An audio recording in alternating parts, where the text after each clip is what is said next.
Sebelum nonton videonya, boleh dong klik sukai dan ikuti halaman ini biar kalian selalu dapat info unik dan menarik lainnya dari halaman ini. Awas, nyesel loh kalau sampai nggak mengikuti. Semoga kamu nanti kita depan agar nasihat atau kuntum yang disampaikan oleh Nabi Salih dapat bermanfaat dan menjadi berkah kita agar kita selamat dunia sampai akhirat. Amin. Allahumma shalli ala Nabi Muhammad.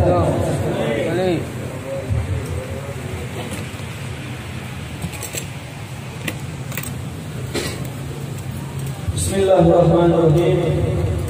Assalatu wassalamu alayka ya sayyidina ya jaddi Rasulullah.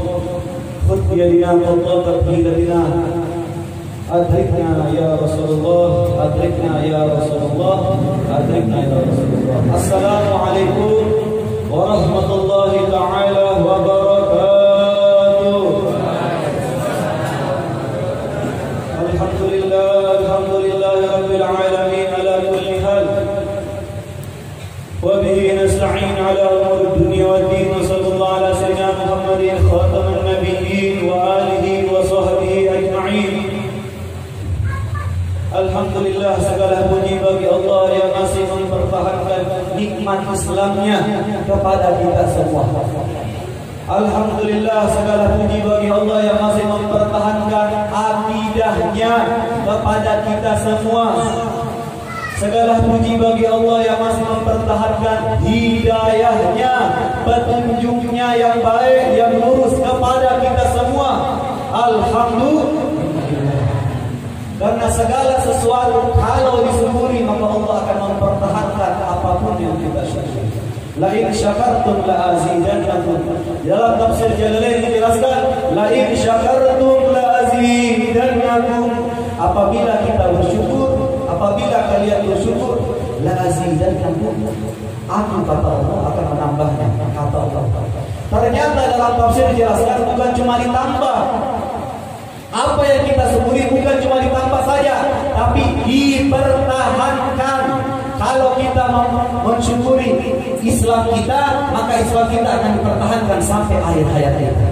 Kalau kita mensyukuri akidah kita, hidayah yang Allah berikan kepada kita, maka itu juga Allah akan pertahankan sampai akhir hayat kita. Apapun yang kita syukuri pasti akan dipertahankan. Tapi yang dijelaskan dalam Al-Quran bahkan ditambah apapun yang kita syukuri. Dan tak lupa salawat serta salam atas junjungan Nabi besar Muhammad SAW. Nabi yang selalu kita mengharap kepengen melihatnya, Nabi yang selalu kita berusaha kepengen melihatnya, bermimpi melihatnya, bermimpi bertemu kepadanya. Beliaulah Nabi Muhammad, Nabi yang paling tampan, yang tampannya tidak membosankan. Beliaulah Nabi Muhammad yang kulitnya putih kemerah-merahan, yang mana kulitnya tidak ada satupun manusia lainnya yang sama seperti kulitnya Nabi Muhammad. Beliaulah Nabi Muhammad yang di matanya ada sifat, ada cilaknya. Cilak, kita tahu cilak? Yang mana cilak tersebut sudah ada dari lahirnya Nabi Muhammad. Makanya cilak itu bukan cuma untuk perempuan saja, tapi disunnahkan untuk laki-laki dipakai di hari Jumat sebelum berangkat sholat Jumat. Tapi kalau perempuan setiap hari dipakai. Ya, tapi kalau laki-laki cuma hari Jumat saja disunnahkan. Ya. Inilah Nabi Muhammad SAW yang sekarang ini alhamdulillah di malam ini kita telah memperingati merayakan maulidnya, hari lahirnya. Tujuannya apa? Supaya kita mengenal siapa yang kita maulidkan. Banyak sekali orang bahagia ketika anaknya ulang tahun, ketika pasangannya ulang tahun, tapi masih ada yang belum bahagia ketika ulang tahunnya Nabi Muhammad. Padahal yang pantas ulang tahun itu Nabi Muhammad. Semua boleh, silahkan kalau ulang tahun silahkan. Tapi yang paling harus kita bahagia atas lahirnya, yaitu lahirnya Nabi Muhammad. bahagia atas adanya Nabi Muhammad. Tapi yang paling kita syukuri, bahagia menjadi umatnya Nabi Muhammad. Yang mana ada hadis Nabi Muhammad SAW yang harus sebagai kita umat menjadikan prinsip hidup kita. Mungkin ini hadis ini sering kita dengar. Lokasinya di kitab Sahihul Bukhari wa Muslim, di kitab Al-Adhkar juga dijelaskan, di kitab Riyadhus Shalihin juga dijelaskan, bahkan di kitab-kitab lainnya juga dijelaskan. Apa hadisnya? Husnul dhanni min husni ibadah. Sangka baik adalah ibadah yang terbaik. Karena faktor sangka baik, insya Allah semua yang buruk insya Allah akan menjadi baik. Hati yang sakit insya Allah akan menjadi baik. Hati yang dendam, yang punya iri hati, yang benci kepada seseorang, kalau kita mempertahankan sangka baik, insya Allah orang-orang di sekitar kita, termasuk diri kita juga menjadi baik, insya Allah. Tapi kalau kebalikannya, kalau sangka buruk, semua menjadi musuh, bahkan keluarga tak sendiri menjadi musuh. Kalau kita terus-terusan mempertahankan sangka buruk, termasuk umat Nabi Muhammad yang tidak pantas melihat Nabi Muhammad adalah umat yang masih ada sangka buruknya. Berarti umat yang paling gampang melihat Nabi Muhammad, umat yang paling gampang bermimpi dengan Nabi Muhammad, umat yang selalu mempertahankan sangka baiknya. Ini bukti. Kalau tidak percaya, buktikan, pertahankan sangka baik tak terus menerus, insya Allah kita akan dipercepat bermimpi melihat Nabi Muhammad.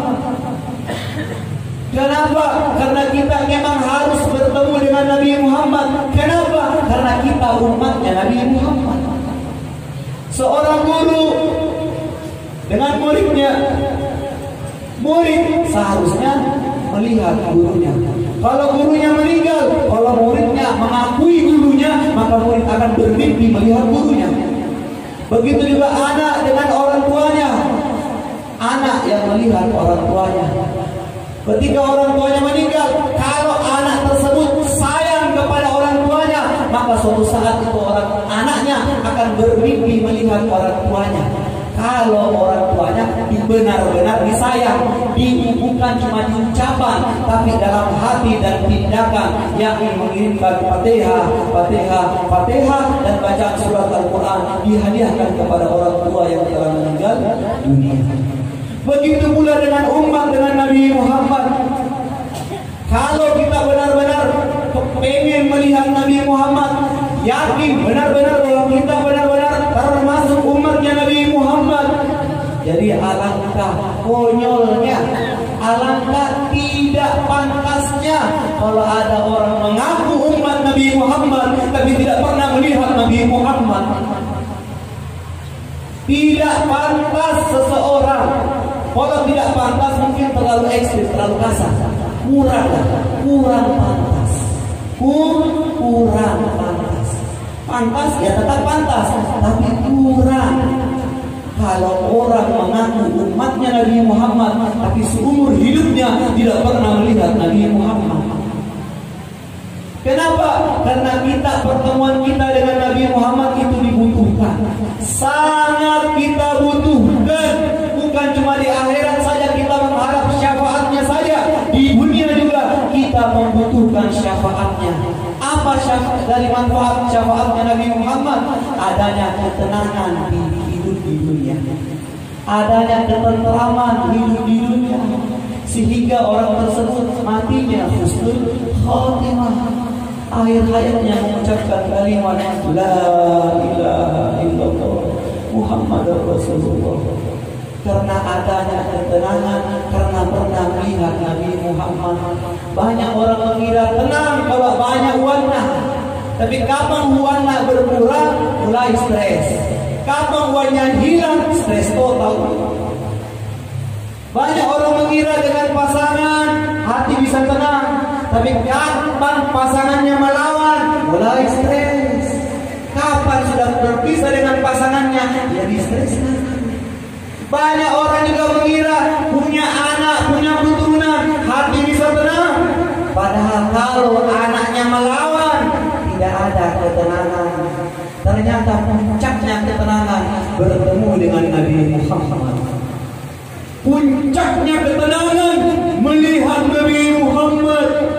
Sehingga pertemuan kita dengan Nabi Muhammad bisa kita berusaha agar keluarga kita ajak supaya dia juga sama-sama bermimpi melihat Nabi Muhammad, sehingga keluarganya mendapatkan sakinah, mawaddah, warahmah, ketenangan, romantisan dan penuh dengan kasih sayang, sehingga terbukti apa kata Nabi Muhammad, al-baiti jannati, rumahku surgaku.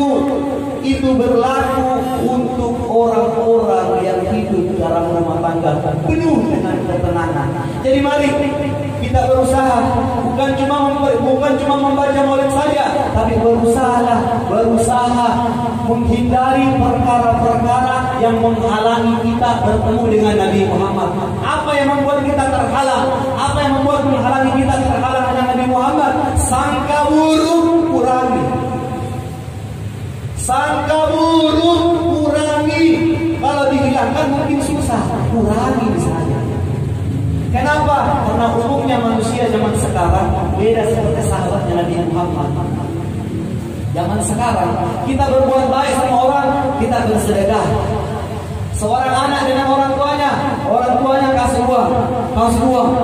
uang, dilayani. Suatu saat orang tuanya kehilangan uang, itu anak minta, tidak ada warna, pas saya anaknya musik, kena kepada orang tua. Bayangkan, baru satu kali tidak dikasih, nak katain orang tua sedikit. Itu antara anak dengan orang tua. Begitu juga dengan teman. Kadang kita akrab dengan teman, berbuat baik, kita setiap hari berbuat baik, tapi baru satu kali tersinggung karena salah bicara. Satu kali kesalahan tak, nah lupakan ribuan kebaikan yang telah lalu. Bayangkan, ribuan kebaikan yang lalu terlupakan karena satu kesalahan tak, itu pun kesalahan yang tidak sengaja. Inilah penyebab seseorang susah bertemu dengan Nabi Muhammad, karena dia selalu memperhatikan kesalahannya orang dan melupakan kebaikan-kebaikannya orang. Beda dengan Nabi Muhammad dengan sahabat. Apa bedanya? Kebalikannya. Nabi Muhammad ada sahabatnya Nabi Muhammad. Ada satu sahabatnya Nabi Muhammad yang dulunya sebelum masuk Islam menghina Nabi Muhammad, mencaci maki Nabi Muhammad dulu. Bayangkan dulunya sebelum masuk Islam, ya, waktu masih kafirnya menghina Nabi Muhammad, mencaci maki Nabi Muhammad, bahkan kepengen menteror dan membunuh Nabi Muhammad. Tapi sekarang kuburannya bersampingan dengan kuburannya Nabi Muhammad sampai sekarang. Padahal itu orang dulunya menghina Nabi Muhammad, mencaci maki Nabi Muhammad, dan bahkan kepengen membunuh Nabi Muhammad. Tapi sekarang orang tersebut kuburannya baku samping dengan Nabi Muhammad. Siapa itu? Itulah Sayyidina Umar bin Khattab. Dulu sebelum masuk Islam. Setelah Sayyidina Umar bin Khattab masuk Islam, setelah Sayyidina Umar melakukan satu kebaikan yang asyhadu an la ilaha illallah, menurut agama Islam, Nabi Muhammad rangkul. Bahkan Nabi Muhammad menjadikan Sayyidina Umar sebagai salah satu mertuanya. Karena ada satu anak perempuannya Sayyidina Umar dinikahi oleh Nabi Muhammad. Apa tujuannya Nabi Muhammad menikahi Sayyidina Umar? Demi menghargai sahabatnya yang berbuat baik tersebut, demi menghargai sahabatnya yang telah memeluk agama Islam. Subhanallah. Satu kebaikan dari awalnya, ya, kebaikannya Sayyidina Umar banyak, tapi karena awalnya syahadat, semua kesalahannya terlupakan. Subhanallah. Kebanyakan manusia sekarang tak baliknya. Satu kesalahannya, nak lupakan 1000 kebaikan orang. Na'udzubillahi min dzalik. Karena jangan sampai perkara-perkara itu yang barusan saya jelaskan, perkara itulah semua yang menghalangi kita sulit bertemu dengan Nabi Muhammad. Ya, InsyaAllah mudah-mudahan apa yang saya sampaikan bermanfaat untuk diri saya sendiri dan bermanfaat untuk kita semua, sehingga kita semua mendapatkan nikmat Islam, nikmat iman, nikmat akidah, nikmatnya bertemu dengan Nabi Muhammad, nikmatnya menjadi umatnya Nabi Muhammad, nikmatnya menjadi orang-orang yang mempertahankan silaturahmi dengan keadaan zikir, dengan pembacaan maulid. Alhamdulillah, alhamdulillahirabbil alamin ala kulli hal. Mungkin cukup sekian, lebih dan kurangnya mohon